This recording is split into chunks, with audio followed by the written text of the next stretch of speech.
Hey there everybody, today we're going to take a quick little tour of the downpipe and a review from me on the downpipe. So this is just a quick, I just fired it up.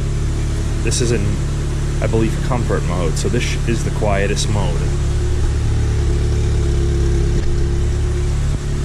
But this is just a quick outside view of it here. You can have a peek what it looks like under the hood.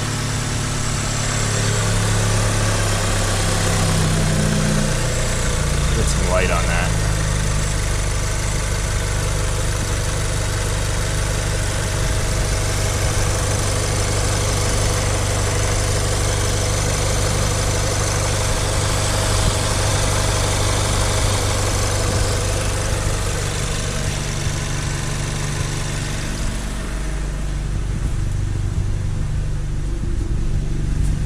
Now that it's settled down to a nice quiet idle.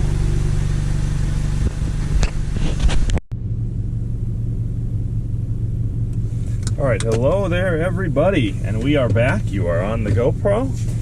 We are going to take a nice spin today, and we are going to talk about, finally, I've been a little bit busy, my downpipe.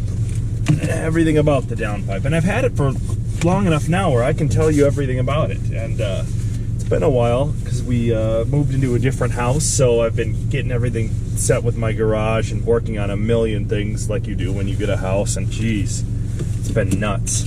But I'll check here to see how long it really has been that I've had this downpipe on here.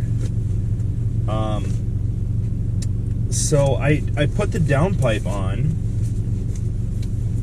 when I had to take the transmission and clutch back out the second time, which totally sucked.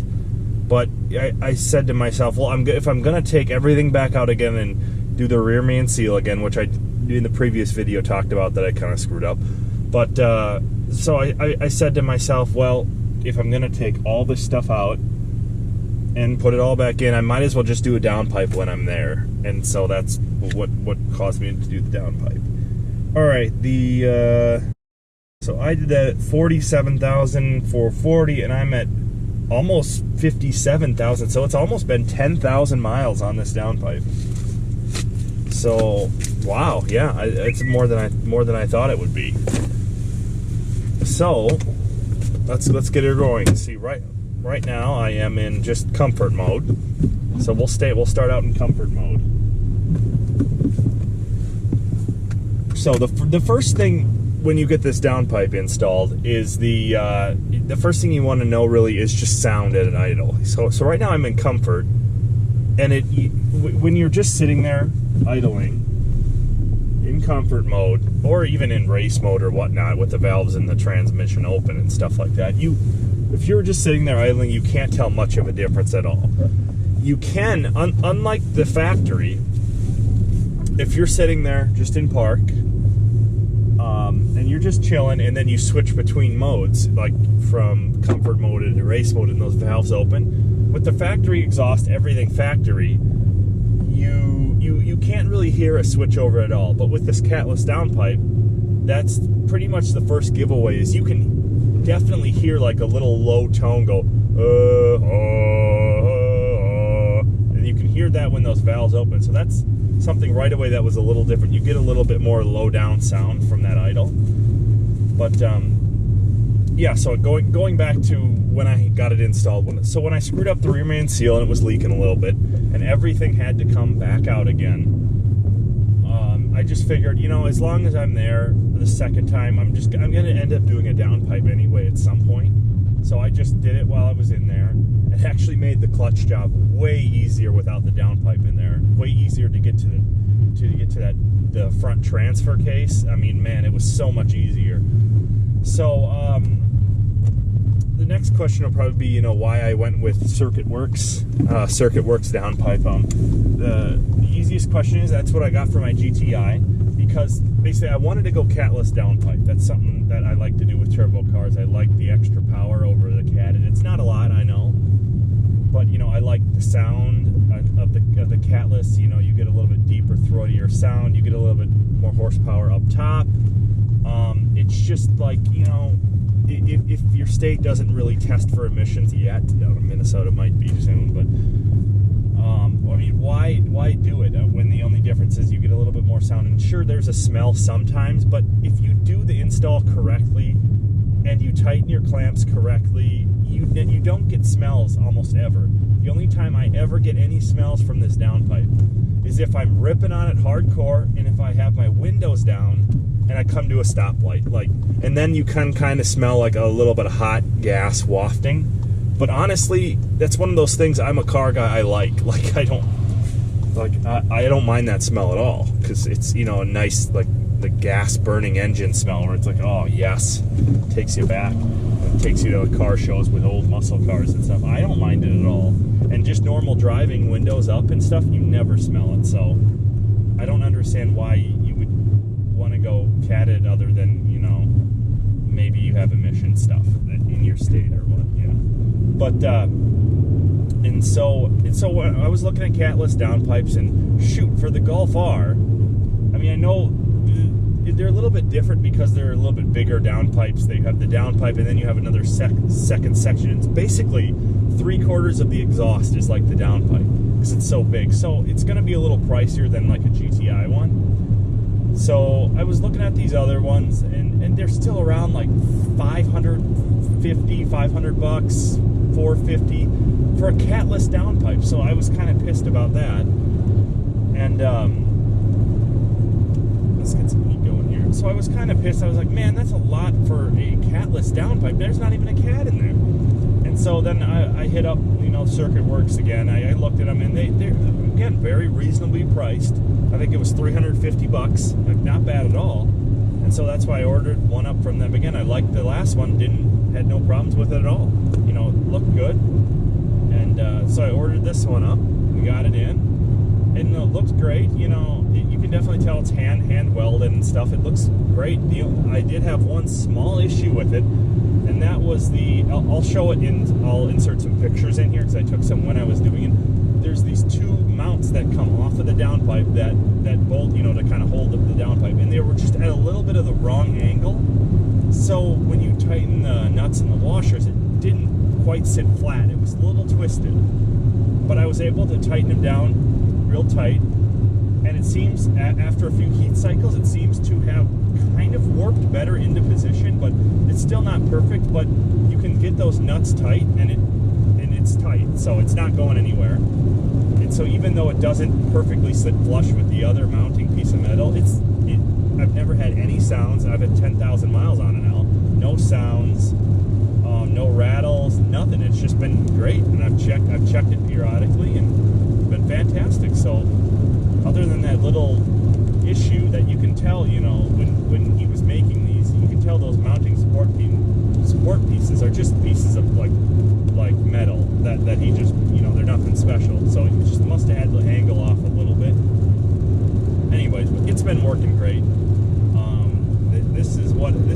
The downpipe is what allowed me to go stage 2. So I had when I got this Golf R, I installed the stage 1 EQT, and that was way too much power for the clutch. Didn't even stand a chance.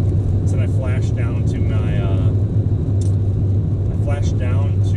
one of the cob vials, you know, and that was enough to hold the clutch, you know, until I got a new clutch in. I got the new clutch in, installed it, then flashed my stage 1, and blown away by the amount of horsepower and torque. It was unfreaking real. And so then after that, I had to pull the clutch and stuff back out again. That's when I ordered the downpipe, and then after I got the downpipe in, I just went right to stage 2. And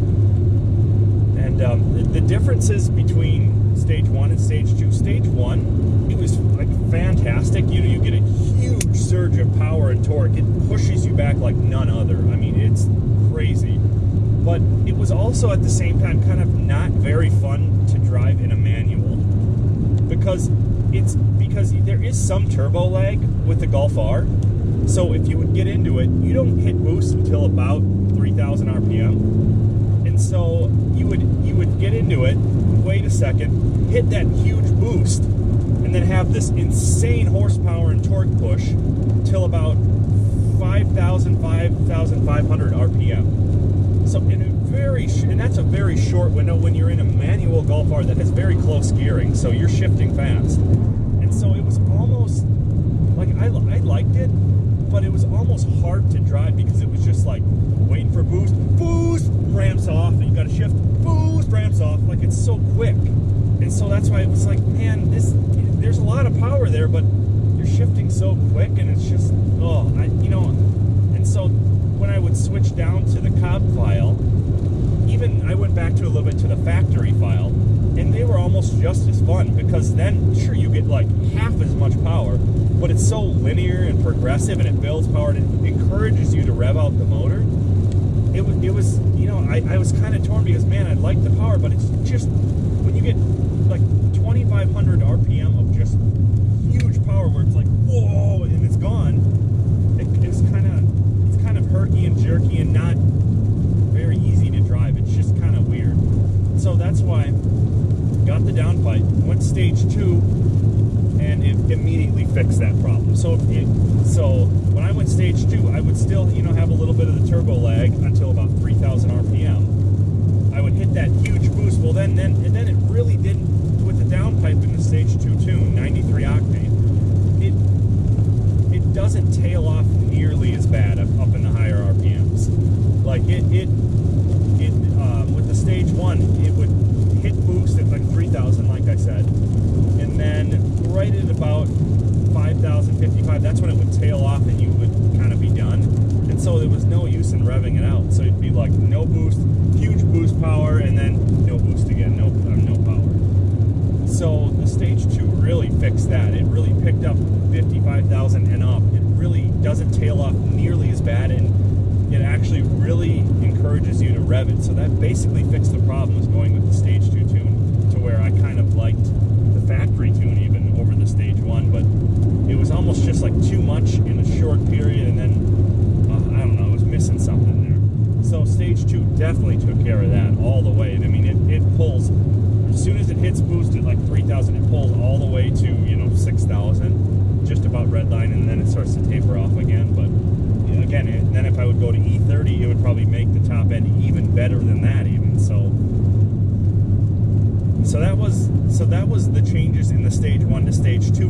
Completely factory exhaust, the resonator's still there, the big muffler in the back still there, and I wasn't sure if that would really work or not, because I kind of wanted a little more sound, and honestly I was kind of excited for the burbles and the pops and bangs and stuff, so I wanted them to be at least enough to hear. So when I got the downpipe, I was kind of it adds a good amount of sound. Like, it's, as long as you're not, I'm not a young teenager again where I want to straight pipe everything. It's the right amount of sound where it just sounds good. Even on the outside, it's loud enough where you can hear it from a distance. It sounds good, it sounds toned, and from the inside it gives you a little bit more sound from the exhaust, to where you can hear the pops, but it's not obnoxious like gunshots. You can hear the pops, and it's just almost like a factory exhaust. I'm in normal mode right now, and even like if I get into the drone section of like 2,000 RPM here, I mean, it's just it's basically if someone would take this car stock and do like a resonator delete to it, to where it just adds a little bit more roundness and fullness to the exhaust, just a little bit. That's kind of where this is at. So that's why it's so many people get like expensive exhausts, and then they'll do a downpipe and they'll be like, oh shoot, this is way too loud, and this is like, because a downpipe gets you all that sound. It's where it all comes from. So if you have a loud exhaust or an aftermarket exhaust that increases the volume like 50%, well, it's getting jacked up way more when you do a downpipe. So that's why if you're looking for more sound out of your Golf R, don't get an exhaust right away, especially if you plan on modding it. Just start with a downpipe, because that's, for me, that's been more than enough, because it sounds great on the outside, and I've got some outside clips I'm gonna insert in here of some acceleration and some of the pops and bangs and stuff between normal and sport mode. But it's man, it's, and as the miles, I've put on the miles, and there's been pops and bangs and stuff, I can tell it's breaking in that muffler a little bit more, to where it's gotten a little bit louder even. than it was before with the pops and bangs and stuff. So even if right away you're like, man, this is still too quiet, give it a few thousand miles and it will slowly, I don't know if it just destroys the insides of the resonator from the pops and bangs, probably, but it has gotten a little bit louder to where I kind of like it even more. And when I first got this setup, I was planning on doing like one of those resonator deletes to just add a little bit more sound and roundness, but after hearing it from the outside and the inside, and being able to switch between the race mode and the normal mode, and it being really good in the quiet mode and really just a little bit louder in the race mode, I definitely don't need a resonator delete, because it's just, the sound is great with just a downpipe in the factory exhaust. It's nuts. So that's kind of the sound area. That's normal mode, so with a good acceleration there, and it's almost stock. It's great with a little bit of tone, which is fantastic. Now, if you're younger and you want a little bit more sound, then I would probably do a resonator delete, because that'll give you even more sound. But I mean, I probably wouldn't go as far as to take the muffler off the back, because that's going to be loud. I mean, that's where you're going to get the gunshots, and that's going to be nuts. So in terms of sound, I'm really happy with how this drives, and the ability to just be cruising on the highway in comfort and being able to hear my Bluetooth podcasts and stuff like that. Oh, it's great. It's fantastic. So now, when we come up to the stoplight here, I'll switch it into we'll go into race mode here, and so you can hear some of the pops and bangs and stuff, and see right at the idle, you'll be able to hear the switchover. Well, you won't, but see a little bit rounder sound now.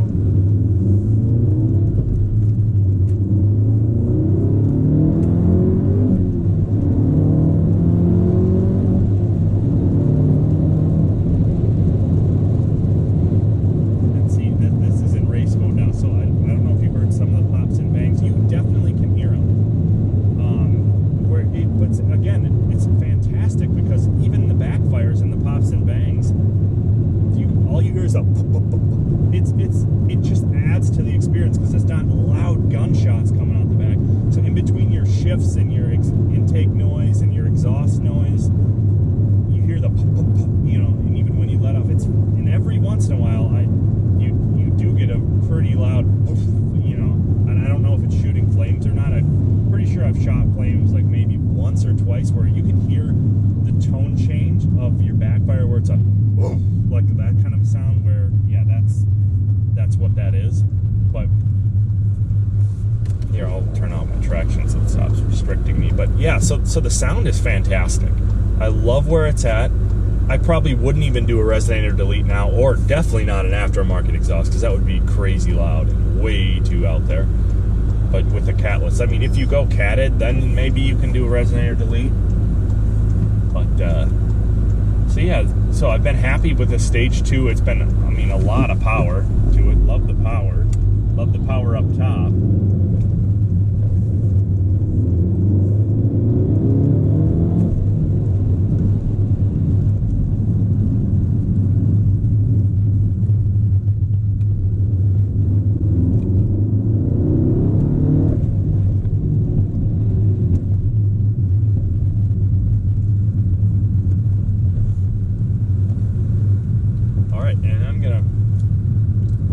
Store here, and then on our way back I'll just do more kind of quiet driving and let you guys kind of listen to more of the sounds and less of me gabbing about it. So I just wanted to give you my thoughts on the Tune and the downpipe, the sound of it, what it feels like to go from Stage 1 to Stage 2.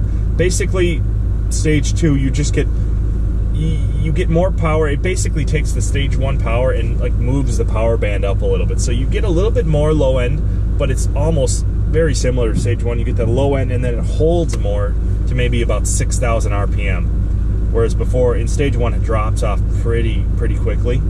So that's the biggest Stage 2 difference. It really saved me over the Tune thing, because that Stage 1, I was not feeling it very much. I mean, it was tons of power, but it was way too quick. I mean, and the power band was too narrow, and it just felt uncivilized kind of, where it was like upsetting the car when too much, and especially with a manual, you don't kind of want that. And so it was great going to stage 2, and I look forward even more to going to E30, because then you get even more up top with this catless downpipe, and that's fantastic. And the clutch is still, you know, I talked about that in my review. You got 10,000 on the clutch now, a little bit over 10,000 on the clutch, and still good, no slipping. I've launched it a few more times. I definitely don't launch it very often, but I've launched it a few more times, and it's still holding up great. Love it. I'm still super quiet. The transmission fluid, the AMSOIL is doing great. You know, it's just been a great car. And here, I'll turn off that, and then I'll see if you can hear on the GoPro the switch over between the two modes and when I'm idling.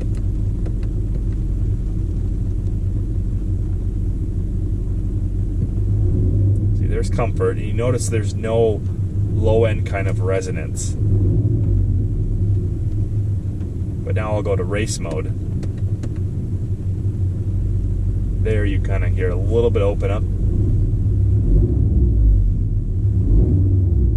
Yeah, it's just a great sound with it and with the valves open. That's why I usually do this individual and leave the steering in kind of a comfort mode, the suspension in a normal mode, kind of in between sport and comfort, and then the exhaust open. So, I mean, that's a great, I just love it with the valves open. It just adds a nice round toneness to it. It's fantastic. But, yeah, so I'll run in here, and then when I get back out and when we drive back, I'll just basically shut up, and then we can just do some driving and get some sounds of the catless downpipe and the tune and how everything drives. So that's what we'll do next.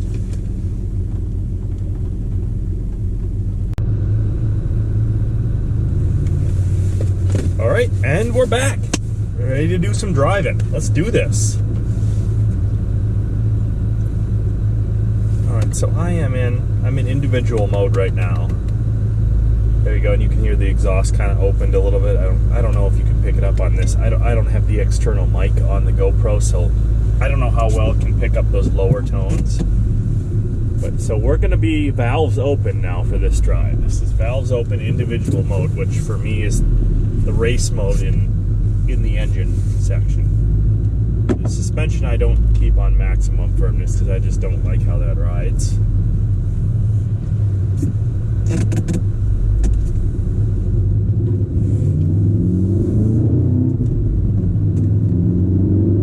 But yeah, I'll basically keep my mouth shut for most of this and just you listen to the exhaust.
gear here. I'm not doing like 60. People are going so slow, but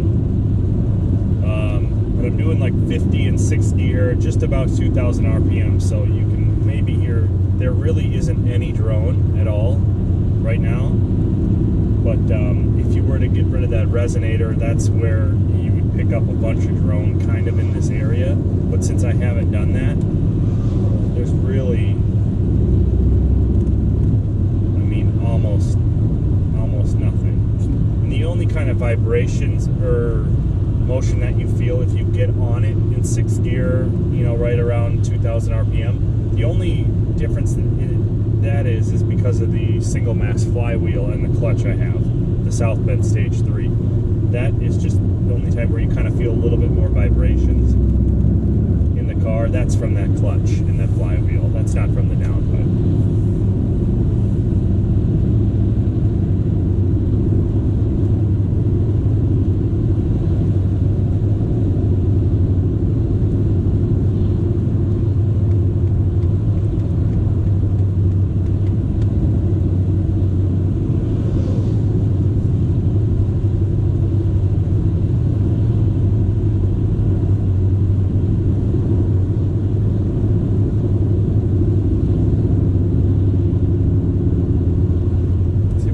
Let's go to comfort mode now and see what difference is there.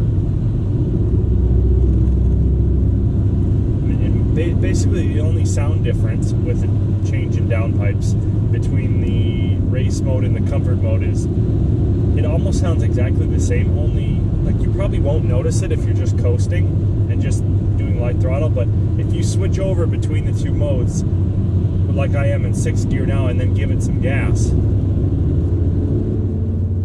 you don't get the low down rumble that you get of the engine kind of being lugged. You don't get that low down frequency. It kind of cuts that away, and you just get the higher frequencies of the exhaust when you switch to that other downpipe. Or no, I'm sorry, when you just switch modes between the valves and the exhaust open and close, you get a little bit. See if I step on it now, kind of just quiet, don't really hear much. And then if I go to race mode and then get on it, you get much more low end grunty noises, which is kind of nice. That's why I usually like to leave it in the valves open mode. And actually, with my OBD11 that I have a few times just coated the valves to be open all the time, just because it is a nice, it's not too loud of a sound to be on all the time. Like I did it for a few weeks with it just on, and it was fine. Then I'm like, well, you know, if I like to be able to throw it into comfort mode and then not have any, basically almost no sound over stock, just a little bit louder. But with those valves closed and it being in comfort mode, there's not much, I mean, as you could hear before, not much more sound than there is when you're on a factory exhaust, which is why it's basically the best of both worlds, because you're getting more exhaust sound when you need it or when you want it when you're in the race modes and stuff, because of the downpipe,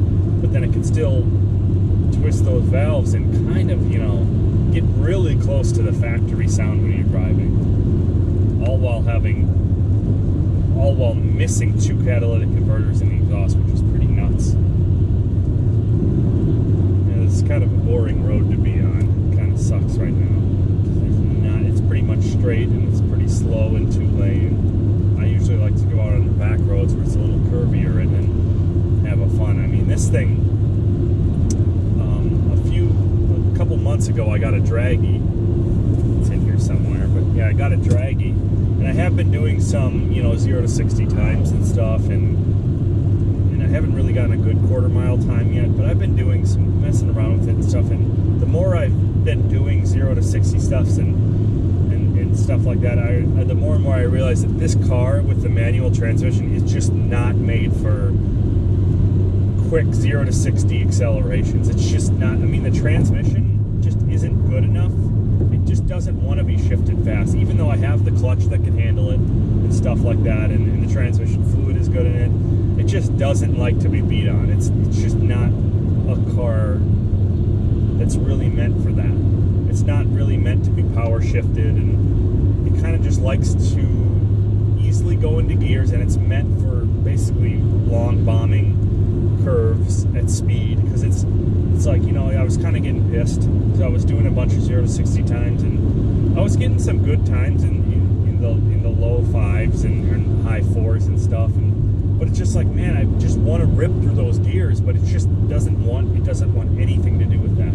It just, so I was kind of mad, but then I got it out on some back roads on my way home, where long curvy runs, and jeepers criminy, I mean, that's exactly what this car is made for. The turns, I mean, going into turns, downshifting a couple gears, just flooring it and feeling that boost, and I mean, lots of power, and the grip through the turns, having it in race mode and having that suspension as firm as possible, all while you're downshifting and heel towing and flying through those turns. Man, I mean, that's exactly where this thing's at home. It's just going down and up some gears through some turns on the track and stuff like that, but it's not really, I can tell already, it's not meant for those 0 to 60 times, obviously, because it's a manual.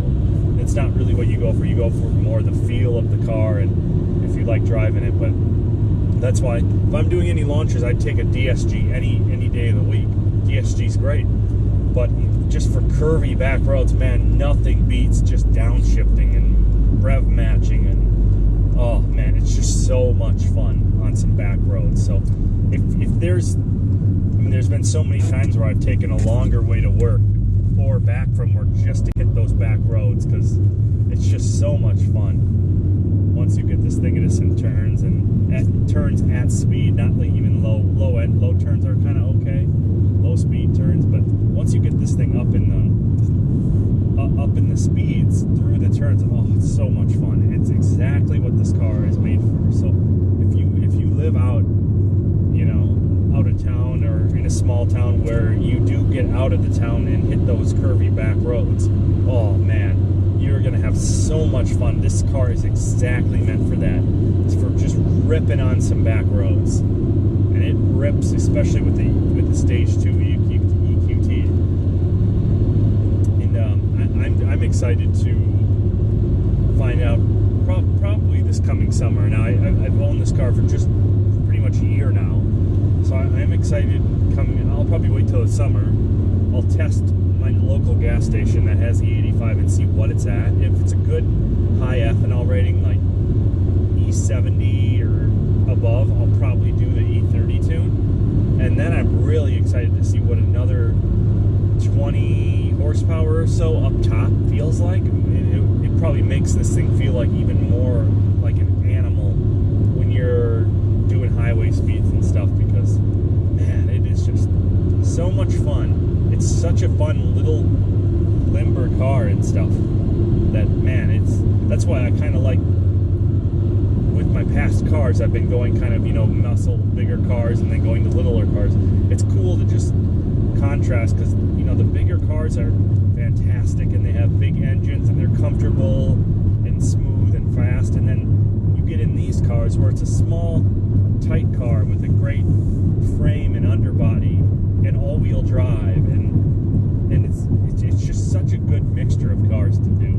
It's to go from like a muscle car to like this is like a hot hatch, and it's just so good to bounce between, because you get to feel so many different kinds of cars and what they do.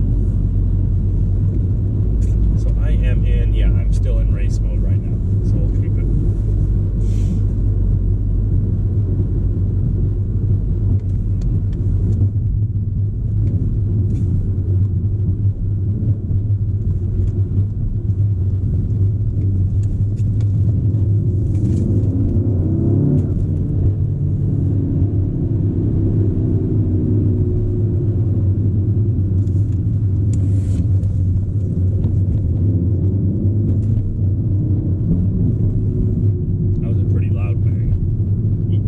Resonator and that exhaust, sometimes you do get some pretty loud pops and bangs.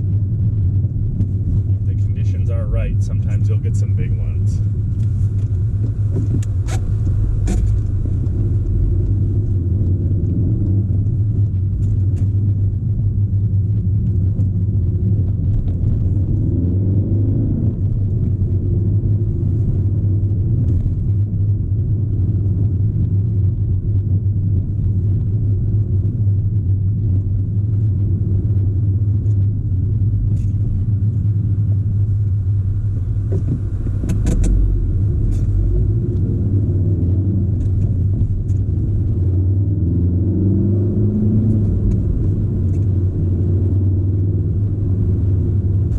right, so we're pulling in now. So hopefully you got a good feeling of sound from the downpipe. You know, hopefully I did a decent job of explaining what I noticed between the differences of the tunes and the sound. But basically, to wrap it up, I mean, if you have a factory exhaust on your Golf R, it's a great idea to go with an aftermarket downpipe, whether you go catted or catless.